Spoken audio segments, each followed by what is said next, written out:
Assalamualaikum warahmatullahi wabarakatuh. Alhamdulillahirabbil alamin.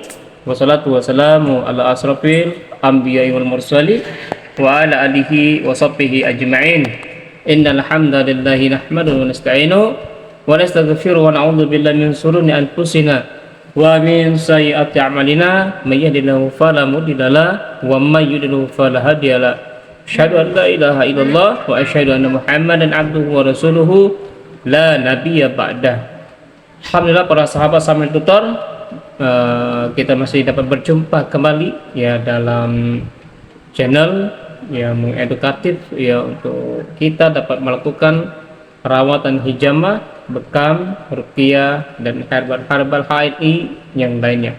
Para sahabat sambil tutor dirahmati Allah Subhanahu wa taala, mari kita memuji kebesaran Allah Subhanahu wa taala ya dengan cara kita melaksanakan setiap apa yang diperintahkan dan kita bersalawat kepada Nabi kita Nabi Muhammad sallallahu alaihi wasallam ya. Semoga kita yang selalu mendawamkan salawat akan mendapatkan syafaat dari beliau. Amin.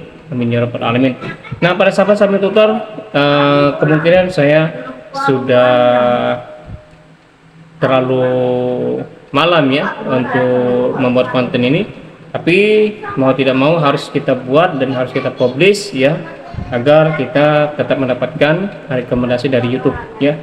Di kesempatan kali ini kita akan membahas sedikit ya tentang bahwasanya bagaimana cara kita ya mengobati kekecewaan yang kita hadapi, kekecewaan yang apa namanya itu yang kita rasakan saat ini ya. Nah, bagaimana caranya? Yaitu mengobati kekecewaan dengan kita banyak-banyak bersyukur kepada Allah Subhanahu wa taala. Di dalam kehidupan yang kita jalani ya, para sahabat sambil tutor, itu setiap manusia ya, setiap insan manusia pasti akan pernah mengalami sebuah kekecewaan dari sesuatu yang ia buat ya. Mungkin dalam hal berbisnis ya, atau dalam hal yang lainnya, ketika dia menargetkan sesuatu ya dan tidak tercapai dari yang dia buat, maka itu akan menimbulkan kekecewaan di dalam diri manusia ya. Nah, rasa kecewa ya apabila dibiarkan secara terus menerus di dalam diri kita akan menjadi penyakit sehingga bisa mengganggu kesehatan dan pikiran kita. Jadi ketika kita mengalami kesehatan yang menurun ya, jiwa kita tidak tentram ya, penuh dengan gundah gulana, pikiran kita terlalu banyak, maka obatnya adalah kita dengan cara banyak bersyukur kepada Allah Subhanahu wa taala. Oleh karena itu ya, sebagai manusia tidak boleh membiarkan rasa kecewa ini berlarut-larut di dalam jiwa kita ya. Jangan sampai dia menjadi kerak di dalam diri kita, karena itu akan membahayakan hati pada diri kita ya. Kemudian bagaimana cara untuk menghilangkan hal tersebut? Yaitu kita harus bersyukur atas apa yang kita miliki saat ini. Jangan kita berputus asa dari sesuatu yang kita buat ya, kecewa yang terlalu lama sehingga membuat kejiwaan kita mengalami gangguan, apalagi pada saat setelah pilpres ini ya, banyak orang yang merasa kecewa ya mendapati hasil pemilu yang seperti ini. Banyak para peserta calon anggota legislatif merasa kecewa besar karena tidak mendapatkan suara, sehingga kekecewaan itu ya yang begitu besar menyebabkan gangguan pada pikirannya sehingga menyebabkan kejiwaannya.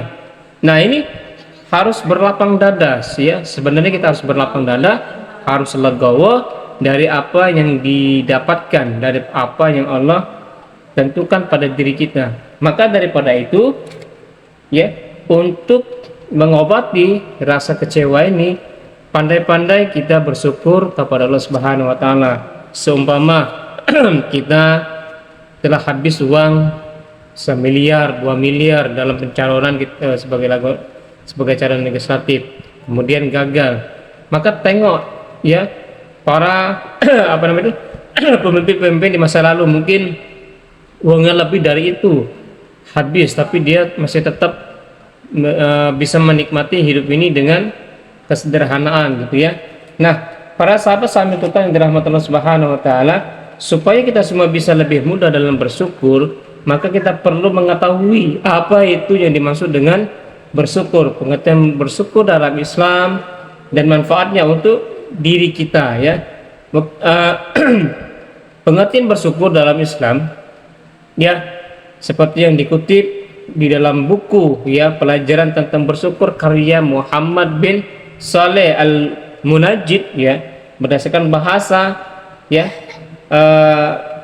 sakartullaha attai sakartu lillah ya, yang berarti mensyukuri nikmat Allah Subhanahu wa taala.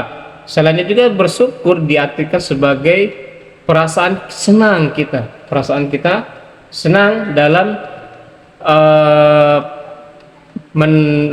dalam hal kita mendapatkan sesuatu ya.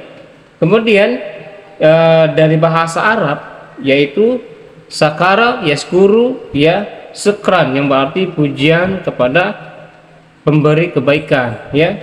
Sedangkan menurut pengertian bersyukur artinya mengakui kebajikan ya. Sementara itu bersyukur menurut terminologi bahasa bersyukur berarti karena makanan yang di dalam tubuh hewan ya, dalam hal ini yang diberi makan secara apa ya, minim ya, tapi tetap bersyukur atas apa yang dia dapatkan. Nah, para sahabat-sahabat tutor, mungkin itu saja yang dapat saya berikan materi di kesempatan sore hari ini. Mudah-mudahan bermanfaat ya.